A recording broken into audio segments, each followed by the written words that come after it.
discus stick. I'd be like, I don't know, it must be one of those, like, instead of a ball, like, weird. And he goes, so, like, Yeah. someone mentioned earlier the music, they really do.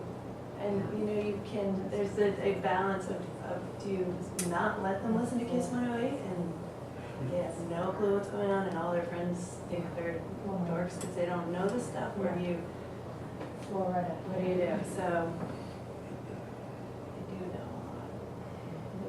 Well, also with the music is the sexual dancing, and I mean, my second grade girl is already doing some of it, and it's like, okay, well, I know Elvis was a big deal then, so where do I go with this?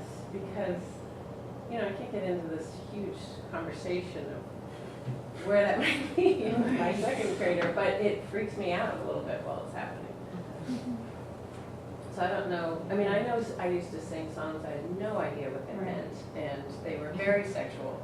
And I love music, so I want my kids to love music, but it seems like some of the songs now, they're basically saying like Disco Stick or that Flow Rider song, they're like, I'm not gonna say what it is, but every time I heard that, I went off the road, she put it on and I was like, not in my But a song. lot of kids don't realize what the No, song I is haven't saying, realized it before right? her, Yeah. but I was like, this, Right. See, when my daughter, when that song comes off, she'll go, "Oh, Mom, turn that one off." She knows. yeah. She won't listen to it when I'm in the car, but she'll listen to it in her room. Right. They all know the song, so turning it up in the car is One thing I hear that's coming up is how do I support my child in loving their body, loving movement, loving their sexuality, and at the same time having it in a good, healthy way. That fine line you brought up of my second graders doing this stuff, and I think the thing that I hear though is that it's sort of your values versus the culture, and that's what constantly, like, everything everybody is saying here is they don't know how to stand up against the culture. They're afraid that they won't have friends if the answer is no. They're afraid that they can't watch sporting events because, so it's how do you do something about the culture, in that way and make a stand. I don't know, it's tough. It's kind of, this is like the age of information, and there's so much information that we're exposed to at such a young age. I mean, I look at what's going on today, and I'm like, I didn't know half of this stuff when I was half their age.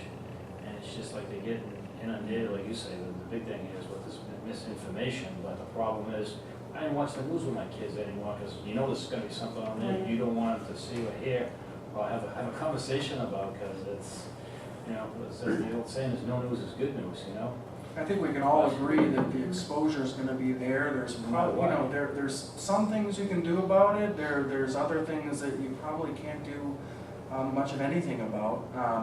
And so the issue then becomes, what do you do with that exposure? And hopefully, again, it's teaching your child, what is accurate, what is not accurate, what is.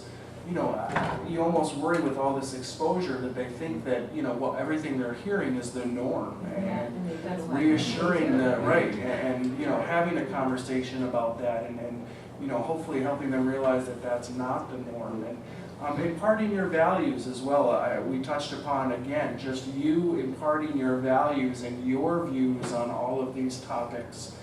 They do listen, they do, take some of that in.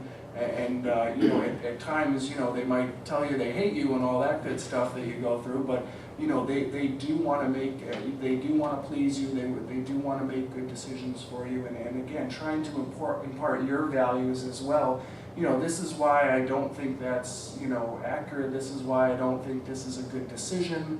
Having those conversations hopefully will give them the tools that they need to make the right decision at the moment. And I think it becomes a lot just about self-esteem. I mean, I think, really trying to focus on what makes your child feel good about themselves and really trying to foster that. So, the more self-esteem that they have, I would expect that the better decisions they'd be making about themselves and about their bodies. one thing I'm aware of, I'm sorry. Well, just really quickly, what are the trends now with respect to how early kids are having sex and promiscuity that versus 20 years ago? Or how is the information age really, is that really accelerating it? Or is it having the opposite effect? Or are things holding even?